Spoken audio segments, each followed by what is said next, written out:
grabando.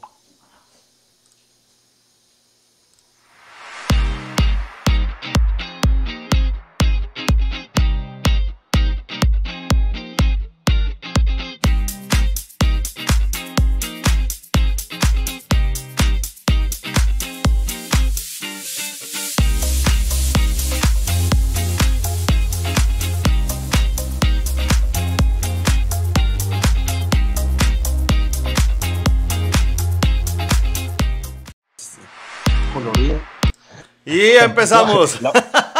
Buenas, bienvenidos, gracias por estar con nosotros. Hoy nos acompaña el doctor Rodrigo Marín, nada más ni nada menos. No es whisky lo que tiene ahí, pareciera, lástima, que café, no tengo café. Yo estoy tomando Pepsi para que Batalla me odie. Gracias por estar en este segundo programa de la segunda temporada de Un Traguito con Fede. Hoy quisimos hablar con el doctor Rodrigo Marín. No un tema político, sino que queremos entender un poco más la metodología de la vacunación, si es efectiva, si no es efectiva, si me van a salir un cuarto y quinto ojo en la cara después de ponérmela, de qué tamaño es el chip que me va a entrar cuando me la ponen, etcétera, etcétera, etcétera, para evacuar varias dudas que sí hemos visto que están muy a la orden del día. Y nos acompaña con su camisa anaranjada el ingeniero Mauricio Batalla. Mau, ¿todo bien? Un placer saludar Fede, y un placer saludar al Doc, que además de un excelente profesional, es un excelente amigo. Bueno, íntimo. Doc, ¿cómo estuvo ese fin de semana? Pues disfrutando de verdad de las playas de Costa Rica, el calor de Costa Rica. Yo sé que estás en Las Vegas y que tienes un frío tremendo con nieve y todo, que lo publicabas. Hay veces que es bonito. A mí en lo personal me encanta el calor. Yo soy muy latinoamericano, muy caribeño. Entonces el frío no es que me guste mucho, pero bueno, tal vez ver la nieve un par de días o algo así. Sí, un ratico, pero luego me encanta el mar. Un ratico, pero ya suficiente. No, muchísimas gracias, Doc. Vamos a entrar en materia porque tenemos ahora estamos tratando de que no nos pasemos de la hora por respeto a todo el mundo. Doc, entremos de una vez en materia. Si yo tengo varias preguntas con respecto a la vacuna. Si yo me pongo la vacuna de Pfizer, por decir algo, y salí del país, como sea, y en ese país solamente está disponible la de Moderna, ¿me puedo poner la segunda dosis de Moderna o me jalo un tortón terrible? No es que te jales un tortón, es que pierdes la primera dosis de Pfizer. Sería un ciclo que vuelve a empezar. Entonces tendría que ponerme la segunda de Moderna. Hay que empezarlo. Qué dicha. Exacto, entonces... 3 días hecho leña. Yo creo que ahora es ¿cómo se llama esto? Es un lujo poder vacunarse. Es decir, es una cosa de Dios, es un regalo de Navidad adelantado, por decirlo de alguna manera, vacunarse. Adelanto a las personas, yo todavía no me he vacunado, pero no es porque no quiera, sino porque somos administrativos, no estamos directamente con los pacientes, entonces todavía no hemos sido esas personas que nos hemos tenido que vacunar, pero si estuviera en la primer frente de batalla, pues me hubiera puesto el brazo hace rato para ponerme cualquiera de las vacunas que estén aprobadas. Esa es la verdad. Mau, ¿vos te vacunarías, Mau? Por supuesto, pero creo que, vamos a ver, yo soy un adulto joven, no llego a los 50. Adulto joven.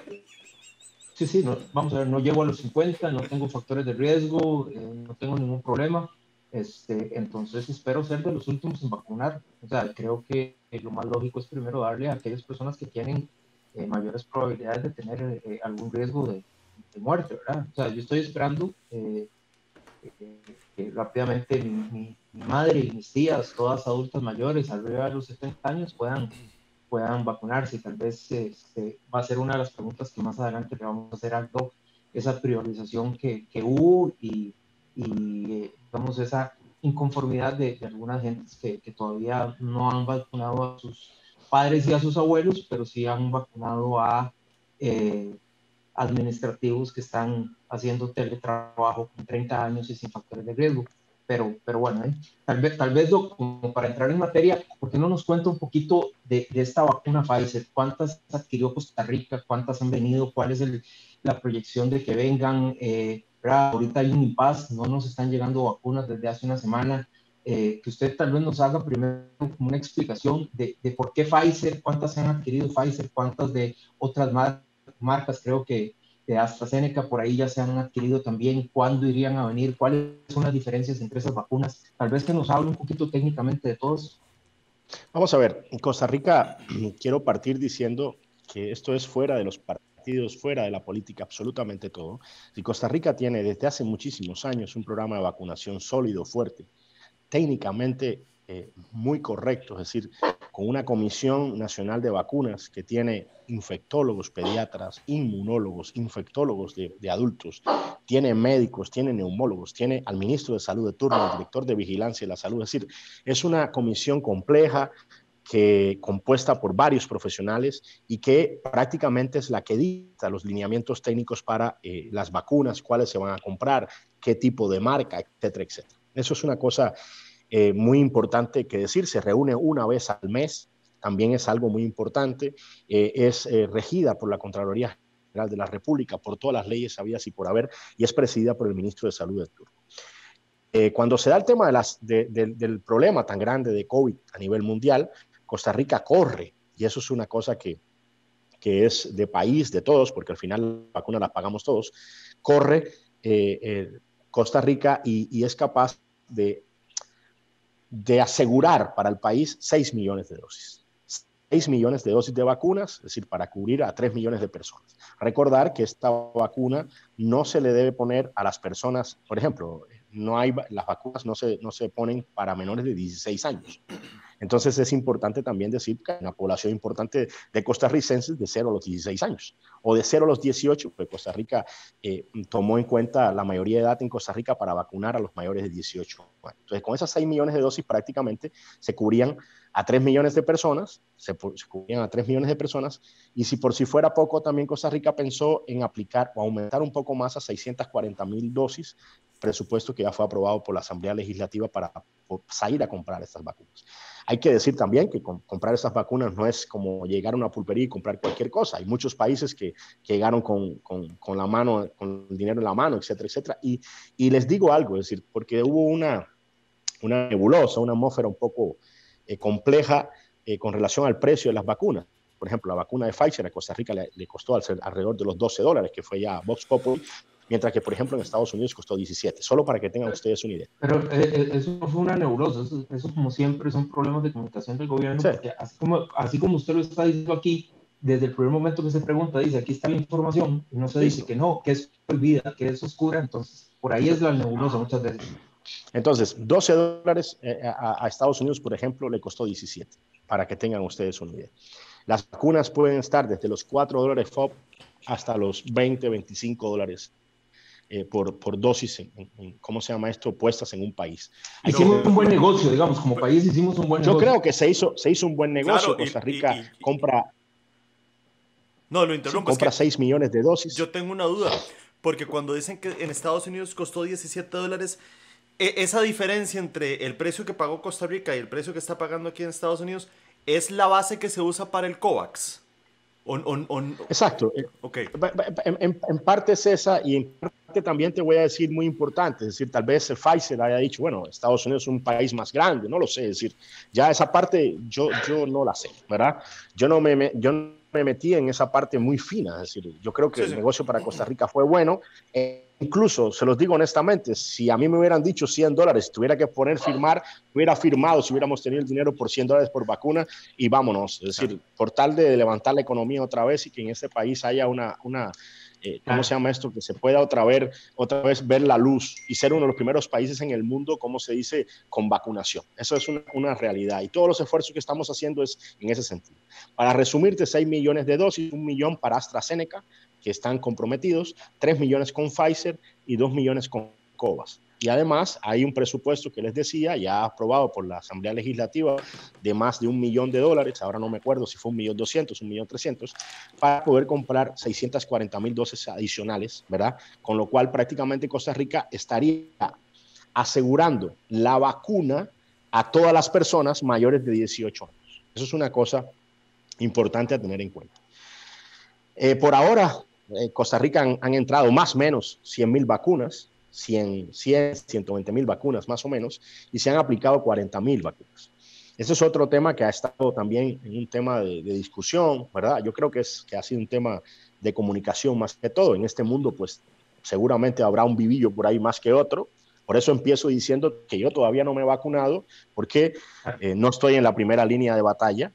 Y a diferencia que uno pudiese decir, bueno, vamos a dar el ejemplo, pero sería bueno dar el ejemplo diciendo que me voy a vacunar con total seguridad, pero me parece que es más factible que un médico que está en emergencias, o un médico que está, o un enfermero, o un misceláneo que está, o un chofer de una ambulancia, es decir, que está jalando todos los días pacientes en riesgo, sospechosos o positivos con COVID, se ha vacunado a yo, ¿verdad? Que prácticamente las cosas las hacemos desde teletrabajo, desde la oficina. Es decir, eso es una cosa muy importante. Doctor, usted comentaba ahora fuera de línea y algo que me pareció muy interesante, porque ahorita aquí en Las Vegas estamos viendo un problema de que las vacunas se acabaron, ¿verdad? Pues la distribución está muy lenta, el proyecto Warp Speed del presidente pasado pues como que tiene sus detalles. Y ahorita estamos con un problema, hay mucha gente que está esperando la segunda vacuna y no tenemos. Eso es un problema. Así es. Y sí vi que Costa Rica, y sí se lo voy a aplaudir al ministerio, ellos reservaron vacuna que me pone, guardo una, vacuna que me pone, guardo Exacto. una para poder preparar a la segunda tanda. Eso sí se los tengo que reconocer y aplaudir, porque aquí viera que desmadre. O sea, aquí estamos cagados. Es decir, en otros países, por ejemplo, Israel decidió vacunar con la primera dosis todo lo que le llegaba. México también hizo eso. Estados Unidos también hizo eso. Por ejemplo, en México ahora vacunaron, por decirte algo, a 100,000 personas, pero le falta la segunda dosis. Y si no te la pones entre los 10 y los 21 días, pues prácticamente tienes que empezar de cero otra vez. Entonces, es decir, esa inmunidad que necesitábamos no está. Y después les quiero aclarar algo de Pfizer, lo que dijo Pfizer en los estudios in vitro o los estudios en laboratorio y lo que vio Israel en este momento, ¿verdad? Entonces, hace falta la segunda dosis definitivamente en el tiempo correcto. Entonces, Costa Rica dijo, bueno, me llegaron 100,000 dosis, vacuno a 40, 50,000 personas y aseguro la otra dosis. Es decir, es algo que era preferible tener a 50,000 personas vacunadas, bien vacunadas con 2 dosis, a tener a 100,000 con una sola, es decir, es como prácticamente botar el trabajo. Totalmente de acuerdo. Y máxime, por ejemplo, que el mismo Pfizer, por ejemplo, pues retrasó las vacunas, y no solo en Costa Rica, y quiero que la gente lo entienda, es decir, no solamente ha sido un tema en Costa Rica, sino ha sido un tema a nivel mundial, y eso también es importante decir. Costa Rica corrió para tener las vacunas. Costa Rica como país, como un país que tiene un sistema de salud fuerte, que no tiene nada que ver con gobiernos, tiene que ver con una cultura de hace muchísimos años, con algo, ¿cómo se llama esto? Con cosas buenas que heredaron los abuelos costarricenses a las generaciones de ahora, con una caja del Seguro Social que tiene un sistema de salud importante, que como todas las cosas puede tener problemas, pero que es capaz de tener uno de los mejores programas de vacunación del mundo. Y eso también es de decirlo, porque es real. Claro. Costa Rica tiene enfermedades hoy. Ajá. Como para llegar a Pfizer y a AstraZeneca, y también usted habló de una tercera casa, ¿cuáles son las diferencias, Doc, entre cada una de esas vacunas en su capacidad de inhibir el virus, en su capacidad de almacenamiento, en general, digamos, de las vacunas que ha comprado Costa Rica, que solo nos han llegado de Pfizer y nos han llegado muy poquitas, ¿cuáles son esas diferencias técnicas entre las vacunas? Vamos a ver, es decir, la vacuna de Pfizer, para comenzar con ella, es una vacuna que cuando lo hicieron in vitro con la primera dosis se alcanzó una inmunidad del 52%. Cuando se ponía la segunda dosis, la inmunidad pasaba del 90%. De hecho, en laboratorio se habla de más del 95%. Esta vacuna es a través de un ARN mensajero, más o menos como para decirte algo, es decir, tú le inoculas a la célula como... Háblele en español a la gente, porque digamos, usted les habló de inocular a la célula y ya me los imaginé todos haciéndole algo al celular, ¿verdad? Sí. Es como ponerle al cuerpo... Ponerle una bolsa a cada célula. Es decirle al cuerpo, oye, te voy a mandar un email de lo que te puede llegar, ¿verdad? Es decir, no te están poniendo virus vivos. No te están poniendo virus atenuados, que voy a hablar después de AstraZeneca. Es decir, la mayoría de las vacunas mundiales son con virus vivos, por ejemplo, sin bracitos, sin manitos, sin piecitos, y que no pueden caminar, o virus atenuados que no pueden salir de una cápsula, por decirlo de alguna manera. Esta es otra cosa, es decir, te mando un email para que sepas cómo te va a atacar el virus. ¿Ok? Esa célula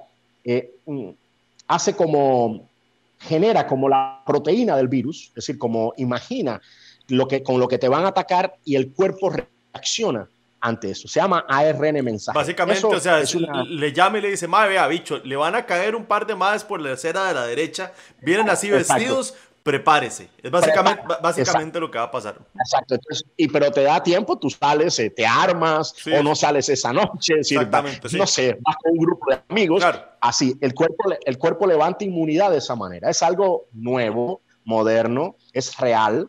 La gente también piensa, por ejemplo, oye, es que una vacuna muy rápido, los tiempos han cambiado, es decir, tampoco es que el cuerpo, ¿cómo se llama esto? Que el mundo no haya hecho vacunas contra virus respiratorios. También es importante decir esto, a diferencia de otras enfermedades, nunca habíamos tenido tantas personas enfermas y tantas personas expuestas. Antes duraba hacer una vacuna 7 años, 10 años, 20 años, la de dengue, por decirte un ejemplo, pero los casos no eran tan masivos como los hay en este momento. Entonces es mucho más fácil tú decir, hagamos una fase 3 o una fase 2, muy fácil hacerla con la cantidad de casos que hay. Eso es una cosa también que es importante. Esta vacuna de Pfizer, ya te digo, es ARN mensajero. El problema que tiene es que hay que garantizar una cadena de frío en la cual ella esté a menos 70 grados. Es decir, es complejo, es decir, es complejo. Menos 70 grados es demasiado complejo, que puede estar incluso 5 días fuera, es decir, pero aguanta 5 días máximo. Entonces, una cadena de frío compleja. Esa era la limitante que podía tener, pero fue la primera que hizo la fase 3 y que tuvo resultados alentadores. Ahora no me acuerdo si fue Pfizer o Moderna, pero una o la otra fue 33,000 y 40,000 personas. Es decir, fue un estudio sólido en el cual incluyeron a personas blancas, personas afrodescendientes, personas de otras etnias, mujeres, hombres, incluyeron, ¿cómo se llama?, de la mayoría de las edades, de varios lugares, personas hispanas, personas de diferentes continentes. Es decir, fueron estudios sólidos en el cual demostraron eso, ¿verdad? Incluso en Israel, por ejemplo, que vacunó a casi todo el mundo con la primera dosis, no se alcanzó ese 52% de inmunidad que decía Pfizer en la primera, pero se alcanzó un 33%. Y luego, pues, con la segunda dosis, pues Pfizer dice más de un 90% y habría que ver cuál es el estudio que tiene Israel ahora o los británicos para decir la inmunidad. En el peor de los escenarios, hay una inmunidad, es decir, una enfermedad como esta que ya alcanza más de 100 millones de personas, más de 1 millón de fallecidos.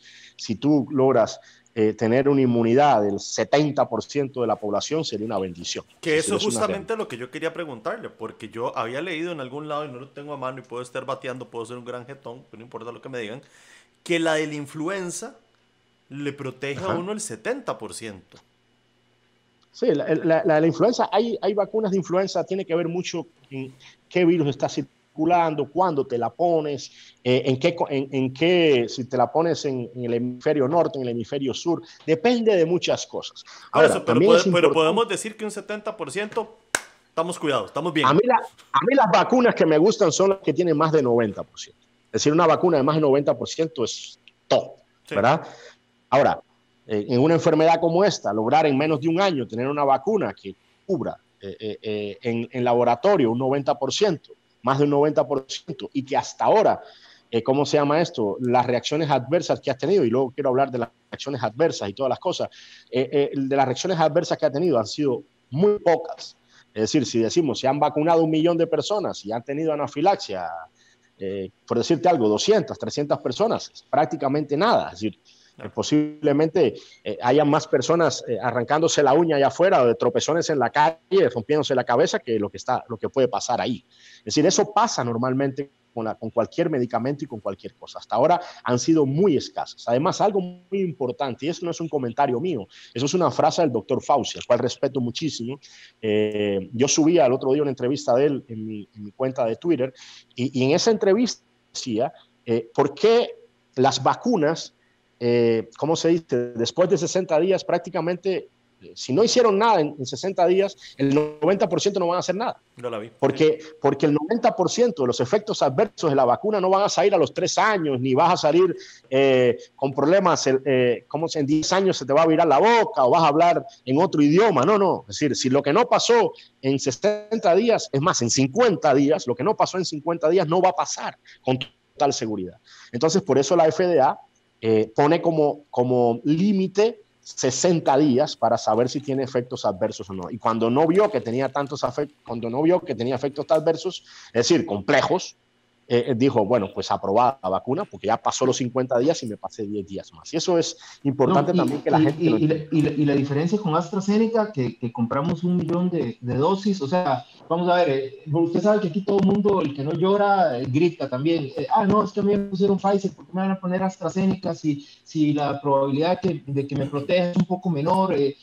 Cuéntenos un poquito. Vamos a ver, AstraZeneca, los británicos, ¿cómo se llama esto? Es una vacuna también que tiene un respaldo de Oxford atrás, es decir, estamos hablando de algo importante. Es la que más vacunas ha producido hasta el momento y tiene ventajas y desventajas. Una ventaja es de 4 a 8 grados, se puede, ¿cómo se llama esto? Cualquier refrigerador. Exacto. La producción mundial es muy grande. En este momento te puedo decir que hay producidas, por ejemplo, en India más de 600 millones de dosis, que se va a producir en India, en Bélgica, en Gran Bretaña, en Argentina, en México se van a ¿cómo se llama esto? A empacar, por decirlo de alguna manera. En varios países van a producir la vacuna bajo los estrictos, ¿cómo se llama esto? Controles de AstraZeneca y Oxford. Ellos en un principio dijeron que a diferencia de las otras que estaban picando un 90 o 95%, hablaron de un 70% en un principio, ¿verdad? Es decir, yo no sé si fue una estrategia de credibilidad, pero al final es una vacuna que cuando te pones la segunda dosis, pues aumenta considerablemente también, ¿cómo se dice?, el efecto, y no por gusto, tanto Pfizer, Moderna como AstraZeneca en este momento prácticamente tienen todos los permisos. El caso de Pfizer y Moderna tienen FDA y MDA. El caso de AstraZeneca pues ya está en Gran Bretaña, que es un país súper desarrollado y que tiene estrictos controles desde el punto de vista de salud pública y ya la aprobó, y hay otros países que ya la han aprobado, y que yo creo que lo que faltaría nada más es, ¿cómo se llama esto?, un movimiento nada más pequeño para que muchísimos países en este momento estén usando esta vacuna de AstraZeneca, que para mí es también una vacuna top. Y si el día de mañana me dicen Pfizer, AstraZeneca o Moderna, digo, la que tengas, póngala. Y dígame una cosa. Okay, y la diferencia, nada más como para terminar, la diferencia entre Pfizer y AstraZeneca, me pongo, o mi madre se pone hoy una, ¿cuánto tiempo después se tiene que poner la segunda? ¿Es el mismo periodo? Es aproximado, es decir, es aproximado. Si, las dos vacunas han hablado de 10 a 21 días. Eso es una cosa importante a tener en cuenta. De 10 a 21 días es lo que han hablado ambas vacunas. Hay una cosa, AstraZeneca no es ARN mensajero, es virus atenuado, como casi todas las vacunas que hay en el mundo entero. Eso es muy importante. También no es virus atenuados, es ¿cómo se dice?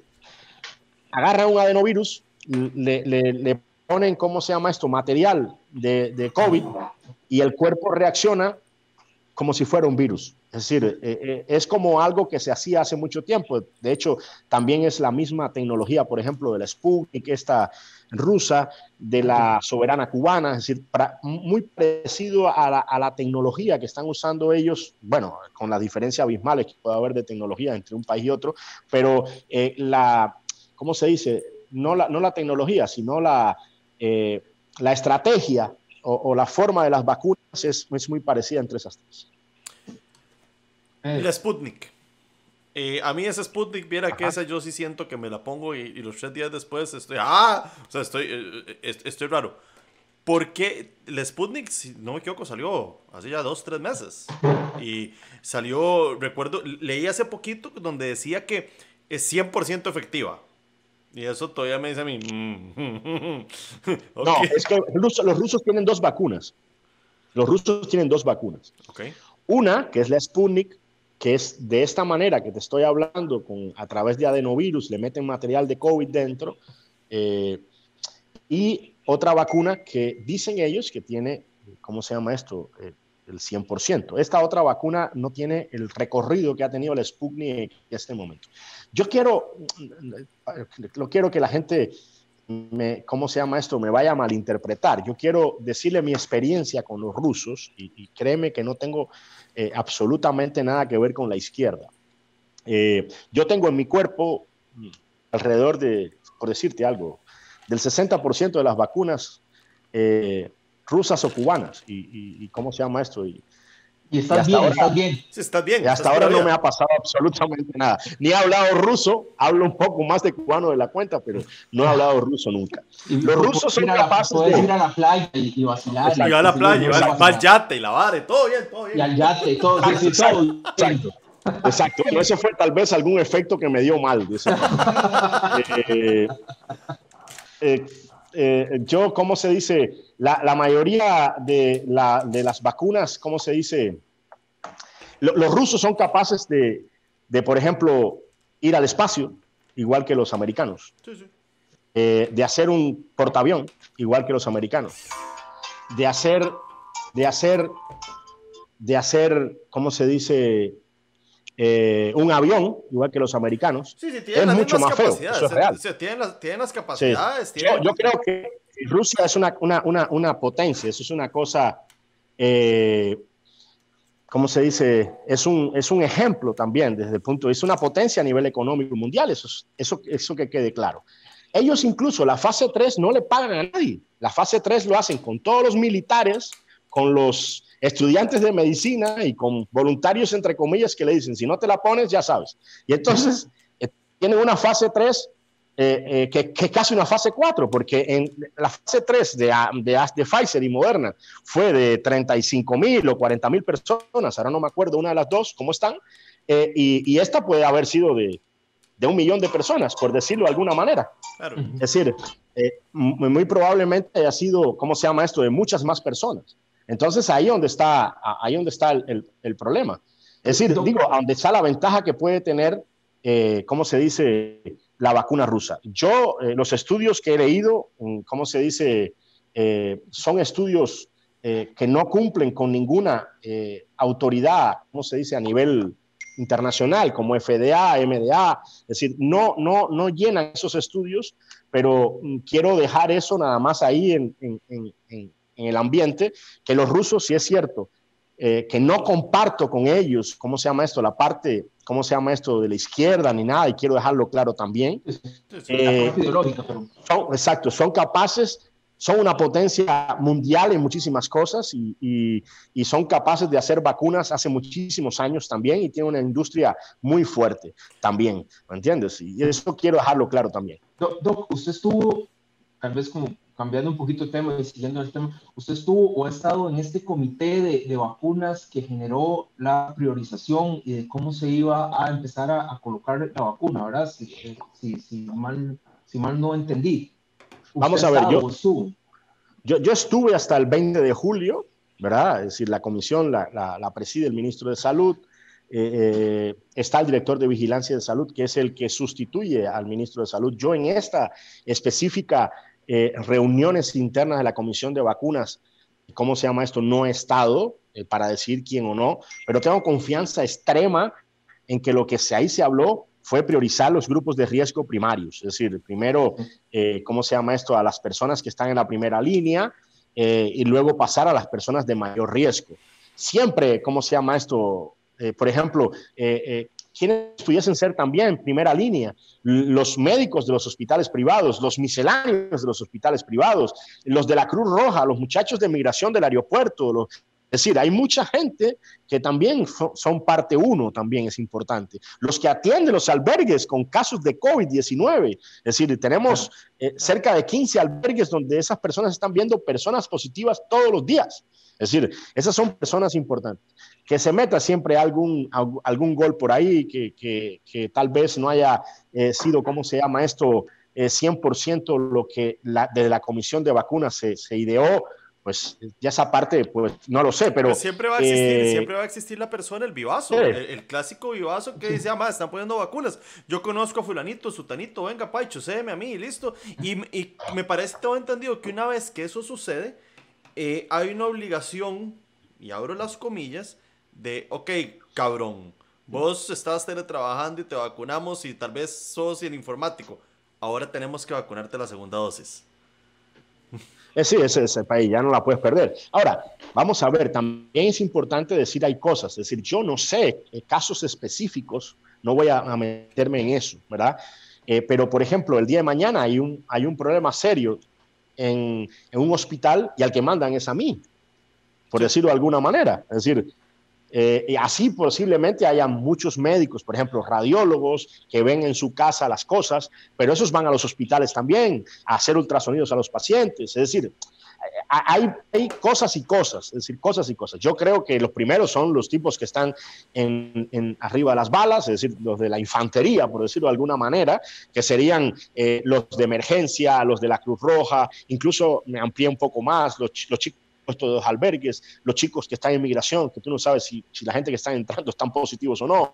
Sí, claro. Es decir, los enfermeros, los misceláneos, por ejemplo, una persona que está en una oficina, pero que trabaje todos los días en un hospital, el electricista tiene que poner las luces en la sala de emergencias. Sí, y ese puede estar chocando. Es decir, hay gentes y gentes. Ahora, ponerle a una persona que nunca va a la clínica o que puede hacer su trabajo de teletrabajo todos los días, pues yo lo veo mal también. Yo lo entiendo y yo quisiera su criterio técnico porque esa es, digamos, la disconformidad de muchas de la gente, ¿verdad? Hay 800,000 adultos mayores en el país y de esos se mueren el 13%. Los que son menores de 58 años se mueren el 0.42. Quiere decir que de cada 200 personas que les da COVID menores de 58 años se muere una. De cada 200 personas mayores de 58 años o de 60 años se mueren 26. Entonces, yo quisiera su criterio técnico porque a mí todavía no me hace clic el hecho de que hayan personas administrativas que se les esté dando prioridad en el grupo 1 antes de mi mamá de 75 años, fumadora toda la vida y adulta mayor con un riesgo mucho más grande, 13% versus 0.48 de morirse. Y hoy lo ponía en Twitter, ¿verdad? En una discusión que tuvo la doctora María Luisa Ávila con la defensora de los habitantes, y yo hoy lo ponía en Twitter, de que a mí me parece de que esto no debe volverse un botín político, ¿verdad? No debe volverse un grupo de privilegiados, sino que a mí poco entender, ¿verdad? Yo soy lego en la parte de medicina, me fascinan los números, yo soy lego en la parte de medicina. A mi poco entender, yo no veo clic en que se tenga que vacunar primero a una secretaria de la caja que está en teletrabajo que a mi madre que tiene 75 años, que ha sido fumadora toda la vida. Y créeme, estoy totalmente de acuerdo contigo. Y eso estoy seguro que salió así de la Comisión de Vacunas. Es decir, la Comisión de Vacunas dijo, vamos a priorizar el grupo 1. De hecho, y te lo adelanto, y no quiero que la gente vaya a entender, este es un héroe. No. Es decir, simplemente no me he vacunado todavía porque estoy haciendo cosas más administrativas que en la primera línea de defensa, ¿verdad? Es decir, y entonces el riesgo mío es muy bajo, es decir, prácticamente no me muevo, es decir, no tengo prácticamente contacto con otras personas, etcétera, etcétera, fuera de mi burbuja. O sea, su criterio técnico es que sí debería priorizarse a los adultos mayores antes de... Yo creo que no estás agarrando lo que dice, porque él dice que el criterio técnico que él cree que salió de la comisión es el que vos decís, Mau. Pero obviamente algo pasó entre lo que dijo la comisión y lo que se está ejecutando. Evidentemente ahí hay un problema de comunicación o un problema de decisión o, como decimos, un botín político, lo que sea. Pero, o sea, lo que veo que el doctor está diciendo, la comisión dijo, ok, sí, Mauricio, tenés razón. Y así es como se va a hacer y así es como se debería hacer. ¿Cuántas veces no hemos visto que pasa del ejecutivo que dice... Decime. Ahora, muy importante también decir esto. Es decir, hay muchas secretarias, muchos misceláneos, muchos electricistas, porque tú dirías, puta, ¿por qué vacunar a un electricista? Más, porque ese es el tipo que está garantizando la luz del hospital, ¿verdad? Y ese se mete en las salas de emergencia. Pero ese no se muere, ese no se muere, ese no se Vamos muere. a ver, pero lo que puede pasar es esto, es decir, vamos a ver, tú tienes primero que al ejército tuyo, a la primera línea de combate, tú debes tenerlo, ¿cómo se llama esto? ¿Cómo te explico? Protegido. Debes protegido. Eso es una cosa que al nivel mundial se hizo. Es decir, primero al personal médico, ¿verdad? Que fue el más expuesto. Es decir, cuando digo el personal médico, perdóneme, al personal sanitario, para que no me vayan a malinterpretar. Sí, claro. Ahora, ¿qué se puede haber colado en ese material, en ese personal sanitario? Alguien que verdaderamente no tiene la necesidad de vacunarse. Por ejemplo, yo no es que no tenga necesidad de vacunarme. Ya te digo, si el día de mañana hay un brote X o Y de otra enfermedad en el hospital, por decirte algo tal, me van a mandar a ver qué pasó ahí. Y entonces lo ideal sería que yo estuviera protegido, ¿verdad? Contra COVID-19. Pero verdaderamente hay otras personas que en este momento son más prioritarias que mi persona. Eso es una cosa que es real. De hecho, todos estábamos en el grupo 1, todo el personal sanitario, y se partió en grupo 1A y 1B. Es decir, el 1A es el que está en el frente de batalla y el 1B es Rodrigo Marín, el propio ministro, es decir, otras personas que, si bien es cierto, están expuestas todos los días, pues no tan expuestas como esas personas que están en el grupo de batalla. Recordar también que en Costa Rica, como te digo, se han aplicado 40,000 más o menos vacunas. Tampoco hay esa capacidad de vacunas, ¿verdad? Como para decir, ya vacunamos a todo el personal médico y ya podemos entrar al otro lado. Es decir, con total seguridad. ¿Cuándo vienen esas vacunas? ¿Cómo estamos con esa cadena de producción y de entrega y qué sé yo? Vamos a ver, dependemos de terceros y cuando tú dependes de terceros es muy jodido yo decirte cuándo entrarán las vacunas y qué cantidad. Pfizer dijo 3 semanas. Pfizer dijo la segunda semana de febrero. Exacto. Volvió a empezar a reabastecer. Pero, perfectamente, exacto. Digamos, ahí voy a jugar al diablo, Mau. Ahí perfectamente en la planta de Pfizer puede pasar algo y dice, estamos atrasados 2 semanas más. Jódanse todos. Entonces, exacto. Es una cagada. Costa Rica hizo un compromiso de vacunas. Eso es una realidad y ¿cómo se llama? Les comenté cuántas vacunas tiene Costa Rica en este momento, cuál es un ejercicio importante. 6 millones de dosis. Yo creo que no cualquier país puede garantizar para casi todas las personas que necesitan la vacuna al menos 2 dosis de un tipo de vacuna. Eso es una cosa importante. Que hasta el momento han entrado al país 100,000 dosis más o menos. Es decir, tampoco es que han entrado en el país 1 millón de dosis. Es decir, si hubiera entrado 1 millón de dosis y hubiéramos vacunado nada más a 40,000, yo te diría, puchica, andamos muy lento y yo fuera el primero que estaría, ¿cómo se llama esto? Poniendo las quejas a nivel interno. Ahora, Doc, de 100,000 se han puesto 40,000 vacunas, está mal. Antes de que siga, ¿cuánto es el personal médico o esa infantería que hay en el país? Porque si usted me dice, muchacho Dios, hay 45,000 de esas personas que ocupamos que estén vacunadas, pues sí tiene sentido que eso es lo primero que se va a agotar. Ahora, tenemos ese dato, tal vez, ¿cuánta gente la infantería, como usted le llama? Por decirte algo, en médicos ya andamos por el 16,000 y algo en número de códigos. Ponte que se hayan retirado los primeros 3,000 o hayan fallecido algunos colegas. Pero es un monto importante. No todos trabajamos en la primera línea. No todos trabajamos en la primera línea. En los hospitales hay más riesgo. No todos trabajamos en la primera línea. Cuéntame una cosa, que yo tengo una duda. Si yo soy doctor y yo estoy en emergencias del Calderón, estoy atendiendo, a mí me vacunan porque obviamente soy el primero. Yo sigo siendo portador del virus, aunque yo esté vacunado, yo podría llevarle ese virus a mi familia. Entonces mi familia también debería ser vacunada en la casa. Sí, pero eso sería lo ideal. Okay. Pero te podrás imaginar. Entonces, por eso es que es importante también que después de vacunado, tú puedes ser portador, puedes portar el virus. Entonces, tienes que seguir con las medidas de las mascarillas, etcétera, etcétera, hasta que no tengamos al 80% de las personas vacunadas. Es decir, Fauci decía que con un 80% tú podrías levantar inmunidad de rebaño, es decir, el resto de las personas, y la transmisión del virus pudiese disminuir. Y concuerdo con él totalmente. Hasta que no esté esa cantidad de personas, vamos a tener que seguir, usando mascarillas, y aquellas personas que estén en el primer, ¿cómo se dice?, en la primera línea de combate, a pesar de tener las 2 vacunas, de haber pasado ya el tiempo para levantar una inmunidad importante, pues van a tener que seguir usándola, porque si no, tú vas a traer el virus a tu casa y se pueden enfermar tu gente. Okay. Mau, ¿vos? Y por eso es tan importante también la vacunación de esa gente, porque pueden ser un medio tremendo para todos los días estar exportando e importando el virus de un lugar a otro. Pero eso es una información que no se ha hecho pública, ¿verdad? O sea, la gente no Sí, está muy al tanto de eso y me parece que eso puede causar... Pero eso es real, como te estoy diciendo. No, yo estoy totalmente claro, pero me parece que eso puede causar otro desmadre. Perdón, Mau, te atravesé el caballo, sorry.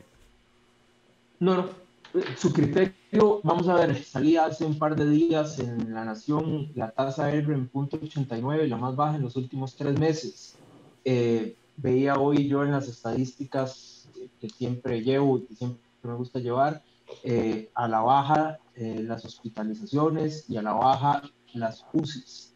¿Qué opinión le merece? Ojalá esa sea la tendencia. Yo en lo personal pensaba y todavía pienso, a mí me gusta siempre pensar en lo peor para ¿cómo se llama? Para prepararme para lo peor y todo lo que venga es ganancia. Que el mes de diciembre y el mes de enero iban a ser, a finales de diciembre iba a ser, ¿cómo se llama esto? Una diseminación del virus muy grande, ¿verdad? Y te puedo poner ejemplos, es decir, muchas personas de otros países con alta transmisión llegaron al país, muchos de nosotros, incluyéndome, pasamos 24 de diciembre con la familia fuera de San José, el 31 de diciembre igual, hubo la fiesta de Santa Cruz, por poner un ejemplo. Es decir, hay muchas cosas que han pasado. Los flujos, ganó la Liga el campeonato. Ganó la Liga el campeonato en un año atípico. Felicidades. Exacto, entre un año atípico. Entonces, cosas que no van a volver a pasar, ¿verdad? Y no van a volver a pasar, ¿verdad? Eso fue el 2020. Sí, exacto. Entonces, yo pensaba honestamente que el mes de diciembre iba a ser un detonador de los casos que pudiésemos tener en el mes de enero. Pero eso está pasando aquí. Claro, aquí está pasando. Y pasó, por ejemplo, en Europa. Igual ahora, ¿cómo se llama esto? En Europa pasó. Pasó aquí no en Costa Rica, Doc. O sea, entonces no entiendo, sí, ¿verdad? Porque la verdad, no sé si la gente... Ayer salió el estudio de la Hispanoamericana que salió en La Nación, 0.89 LR, la menor tasa de transmisibilidad en los últimos 3 meses. Exacto, es decir, hay muchos factores que luego habrá que ver. Es decir, yo no te puedo dar hoy con una varita mágica lo que está pasando. Por ejemplo, Cuba, que tenía una situación muy parecida a la de Costa Rica en los primeros meses. Cuba lo mantuvo prácticamente un año. Tan pronto le empiezan a entrar turistas, Cuba está tirando en este momento casi 1,000 casos, es decir, 800 casos por día. Antes tiraba como nosotros, 3, 4, 20, 80, es decir, casos por debajo de 100. Hoy ya las cifras son de 3 dígitos y después van a ser de 4 dígitos porque es prácticamente la población, no hay ninguna inmunidad de la población. Pero ahora, también nosotros no vamos a subir los casos porque nosotros no tenemos mayor capacidad de testeo. O sea, nosotros nos mantendremos en 1,200. Me parece a mí, sin ser lego y sencillamente de todo este año, de lo que he podido leer y estudiar y aprender de gentes que saben como usted, que digamos, el parámetro importante es la R. Me corrijo si estoy sí, bueno, mientras más pruebas hagas, mucha más probabilidad tienes de que salgan más positivos. Y si tenemos en cuenta que el 80% de los casos, por decirte algo, son asintomáticos, pues muy probablemente tengas una cantidad de personas que no están testeando importante. Ahora, es cierto también que cuando un sistema de salud de Costa Rica es universal, tiene una disminución en las personas que ingresan a los hospitales, que están en cuidados intermedios y que ya están en cuidados intensivos, tú dirías, atípicamente están bajando los casos. Eso es independientemente de lo que tengamos o no. Y yo creo que si los casos en este momento están a la baja, yo estaba viendo los casos ahora, todos los días, en 4 o 5 días, incluso un lunes y un martes, que normalmente el martes comienzan a aumentar los casos, todos esos días por debajo de 1,000 casos, incluso días de 600, 700 casos, tú dirías, bueno, ojalá que las proyecciones que yo tenía de que enero iba a ser un mes terrible sean totalmente diferentes, pues para mí sería, ¿cómo se llama esto? Una tremenda bendición desde el punto de vista de salud pública para el país. Ojalá que esa sea la línea. Es importante también decir, por ejemplo, porque hay otra gente que dice, ¿y por qué no sueltas todo y para que se enferme todo el mundo? Bueno, porque, ¿cómo se dice? Se morirían muchas personas, esa es una realidad. Ahí sí van a funcionar ahí sí funcionan las 3,000 bolsas que compraron. Bueno, casi. Yo les digo a ustedes, cuando el doctor Ruiz habló de las 3.000 bolsas, yo estaba ese día en la conferencia de prensa y ¿cómo se dice? Y él no lo dijo, ¿cómo se dice? ¿Cómo te explico? De mala fe. Él dijo, bueno, nos preparamos para lo peor. Las proyecciones que se tenían en ese momento eran las que prácticamente tenemos en este momento, aproximadamente 3.000 fallecidos. ¿Verdad? No es una sola bolsa, hay que ponerle 2 bolsas a las personas, eso también es importante para que la gente lo sepa, ¿verdad? Y en aquel momento la gente casi se vuelve loca, ¿no? Sí, porque no nos gustan que nos vendan miedo. Y yo soy de esos que no me gusta que me vendan miedo. Pero las proyecciones estaban claras, claro, aproximadamente unos 3.000 fallecidos. Pero le tiro esta, porque usted me cae bien, es un tipazo y ha sido súper abierto conmigo.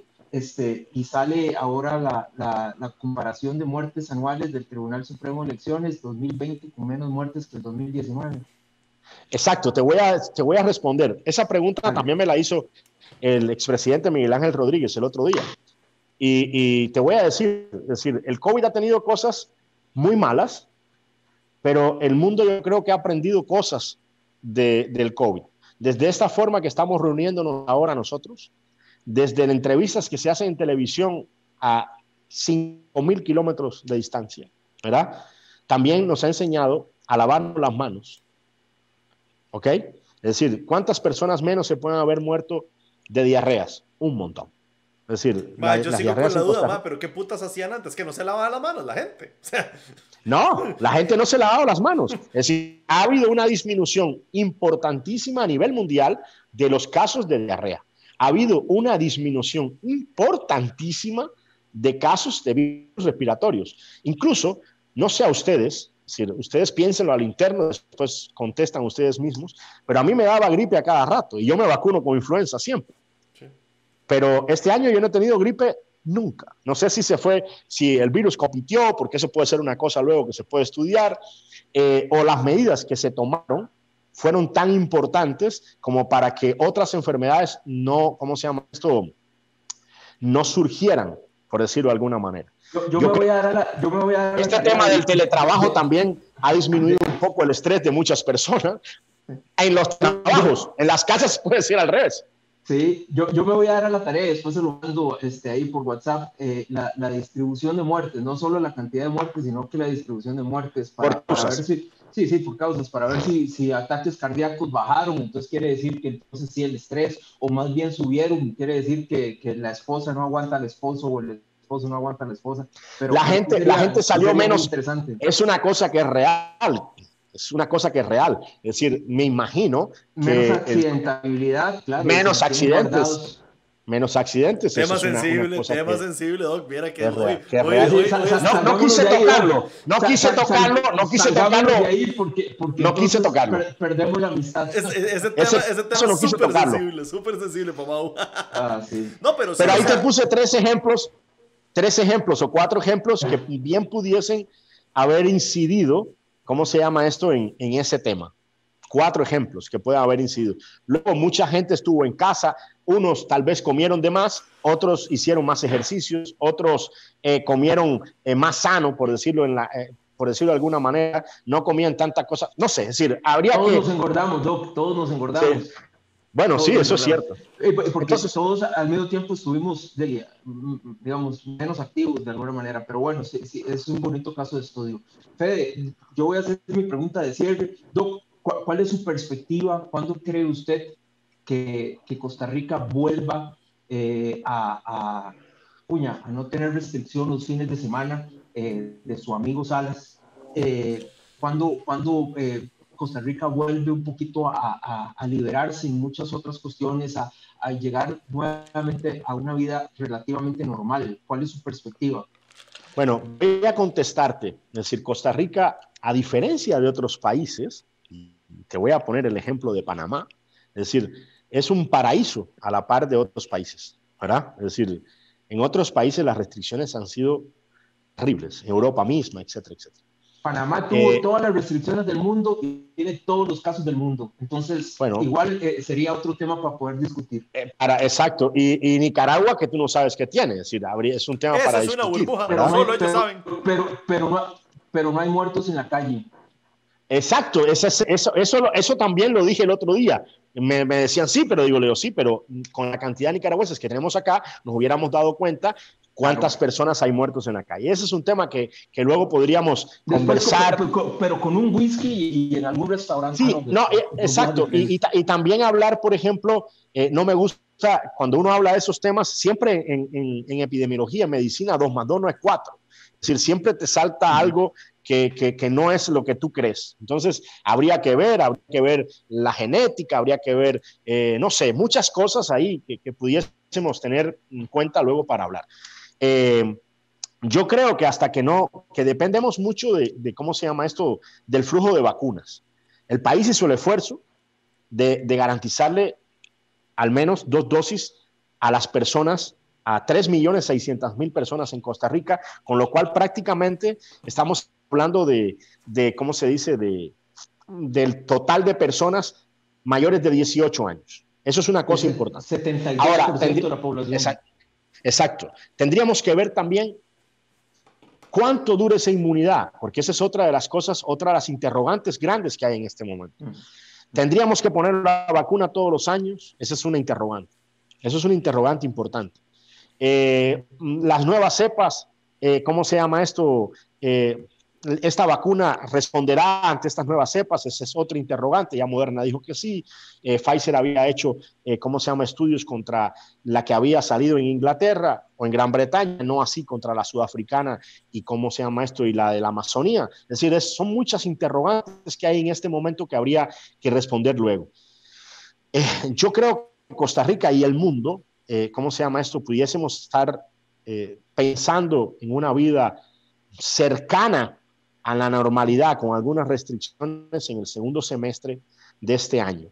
Y cuando tenga un segundo semestre, ojalá que sea el mes de agosto, más o menos aproximadamente, ojalá que tengamos una capacidad de vacunación, y no por el sistema de salud de Costa Rica, sino por la llegada de las vacunas al país, que las empresas con las que se hizo compromiso pues tengan la capacidad y no tengan retrasos de entrega, y que el país lleguen las vacunas y que la gente se vacune. Con eso yo creo que se puede, y ¿cómo se llama esto?, tener una capacidad para eso. Pero vamos a ver, depende de muchas cosas, como te decía, de cuánta inmunidad daría, cuánto dura esta enfermedad, es decir, cuánto dura esta vacuna. Luego podríamos tener que algún tipo de gente que se vacune con una vacuna o con otra, pues la inmunidad no es similar, es decir, habría que ver luego. Pero yo tengo la fe que en el segundo semestre de este año pudiésemos tener ¿cómo se llama?, mejores condiciones desde el punto de vista de socialización. Una última preguntita mía, Fede, el regreso a clases, Doc. Venimos prácticamente de 2 años de que los chicos no tengan clases, primero una huelga, después todo este año pasado sin clases por el COVID. Muchísima gente en Costa Rica, por la capacidad económica, no tiene la posibilidad de tener una computadora y poder estar haciendo lo que nosotros estamos haciendo. Entonces los chicos pasaron sin clases. ¿Qué opina usted como doctor del regreso a clases? ¿Cómo debería hacerse? Si considera o no lo considera. Criterio muy suyo, digamos, no del ministerio, sino criterio muy suyo. Bueno, como comentabas, es una necesidad para muchos chicos de este país aprender, porque si no va a ser una generación con muchas limitaciones, para no decir perdida desde el punto de vista de educación. Hay mucha gente que no tiene, como tú dices, esta capacidad. A mí, yo le debo mucho a Talamanca y yo siempre pongo ese ejemplo. Es decir, yo trabajé en el lugar más pobre de este país y donde considero que hay unas necesidades que son diferentes al resto. Muchos de esos chicos no tienen internet. Es decir, por mucha tecnología que tengas, no hay internet ahí. Sí. Y te podrás imaginar luego ya tener una computadora, etcétera, etcétera. Es decir, es complejo. Entonces, es una necesidad que los chicos vayan a clase. Luego está el riesgo también. Es decir, tal vez si tienes un par de chicos y van a la escuela y los padres tienen 30, 40 años, no pasa nada que vengan a tu casa, porque como decías ahorita, el riesgo que te traigan el virus a casa es muy bajo. Pero si en esa casa viven abuelos o personas mayores, el riesgo aumenta. Hay otros países en los cuales, por ejemplo, países europeos, tuvieron el riesgo, en Estados Unidos también, sobre todo los chicos, ¿cómo se llama esto?, de adolescentes en los colegios, pues tuvieron hacían fiestas, etcétera, etcétera, y tenían una vida diferente, y ellos mismos fueron los que llevaron, ¿cómo se llama esto? Diseminaron aún más el virus en una época en que los países europeos, por decirte algo, estaban bajando los casos y de pronto fue una explosión. Ojalá que en Costa Rica no suceda, porque también entiendo la parte de la necesidad de que esos chicos vayan a clases. También, ¿cómo se llama esto? Es una forma también de que los padres pues puedan dedicarse a trabajar, a hacer otras cosas. En una época en la que la economía está con tantos problemas, también tener que pagar pagos extras para que cuiden a los chicos, Sí, pues también es un tema complejo. Jodido, es súper jodido. Doc, yo le hago mi última pregunta para ya ir cerrando y dejarlo libre. Doc, estuve leyendo que hay estudios no concretados aún de que las personas de un tipo de sangre en particular, no sé si es A positivo o negativo, como que cuesta más que el virus pegue ahí. ¿Ha leído usted algo al respecto? Eso es, porque yo sé que la mayoría de la gente somos A positivo, digo sí, o positivo o negativo, creo que eso es la mayoría de la gente. Pero es rumores, chisme, es cuentazo de batalla, ¿qué es? No, es decir, hay un estudio que se hizo en China que decía que las personas, yo pensaba en un momento determinado que decía, las personas de más riesgo son la O positiva, porque salió una vez un estudio, por ejemplo, de dengue, que las personas de más riesgo son la O positiva. Entonces me dijeron, ¿qué cree esto? Y digo, que casi todos, incluyéndome, tenemos sangre de zaguate, es decir, O positiva. Mucha gente tiene esa sangre, ¿verdad? Incluyéndome. Entonces le digo, bueno, pues O positiva somos casi todos, y por ende, por consiguiente, pues son la gente de más riesgo. Sí. Eso es una realidad. Ahora, no es la sangre O positiva, ahora no recuerdo si es la A positiva o la AB, creo que es la A positiva, la sangre que tuvo con más frecuencia casos de COVID. Entonces, eso es un estudio que yo lo leí, el primer estudio que salió en China. De hecho, fue una de las primeras preguntas que me hicieron en una entrevista que fue el 15 de abril en Repretel. Me hicieron esa pregunta, ¿cómo se dice? Y la respuesta era que sí, que había un estudio, ¿cómo se dice? No tan grande, porque luego sería bueno, ¿cómo se llama esto? Hacerlo. Ahora, imagínate, ¿cuántas personas le ha dado COVID? Si tienes un 90% de asintomáticos. Es decir, sería ¿cuántas personas con sangre X, ¿verdad? A o O, ¿verdad? Le dio COVID.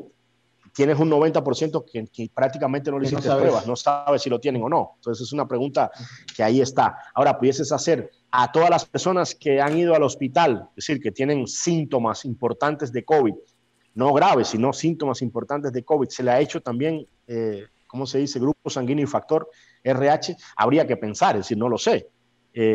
Hasta ahora el estudio que vi era un estudio interesante y decía, si mal no me recuerdo, que la sangre A positiva era, las personas que tenían sangre A positiva eran, ¿cómo se llama?, como más susceptibles a tener COVID que los O positivos, por decirte algo. Pero falta ese porciento importantísimo de personas asintomáticas que no sabemos si son O como nosotros, o como yo, ¿verdad? O diferentes. Es decir, ese es el tema. No, buenísimo. Una información, doctor, que usted nos ha brindado hoy, importantísimo. O sea, la verdad es que aclara muchas dudas que hemos tenido. Y espero que esto ayude a la población a entender, primero que nada, que hay que vacunarse. O sea, que los antivacunas se pueden ir para el carajo. O sea, olvídense esa historia porque a todos nos han metido un montón de chuzazos de un montón de cosas que uno no sabe. Hasta una mancha rara le deja a uno en el brazo cuando... O sea, déjense de huevonadas. Es importante saber que los 50 días, después de los 50 días, si no te dio ningún efecto secundario, pues definitivamente no... las probabilidades de que no tengas, no va a pasar nada. Hoy estuvo con nosotros el doctor Rodrigo Marín. Muchísimas gracias por acompañarnos. Mauricio Batalla, como siempre. Van a disculpar que este programa salió tarde, pero es que Batalla es así. Pero les agradecemos mucho. La próxima semana tenemos otra sorpresa. Muchísimas gracias por estar con nosotros, Doc. Cuídese, pásela muy bien. Un abrazo grande a ustedes. Gracias, Doc. Gracias, muchas gracias. Un abrazo.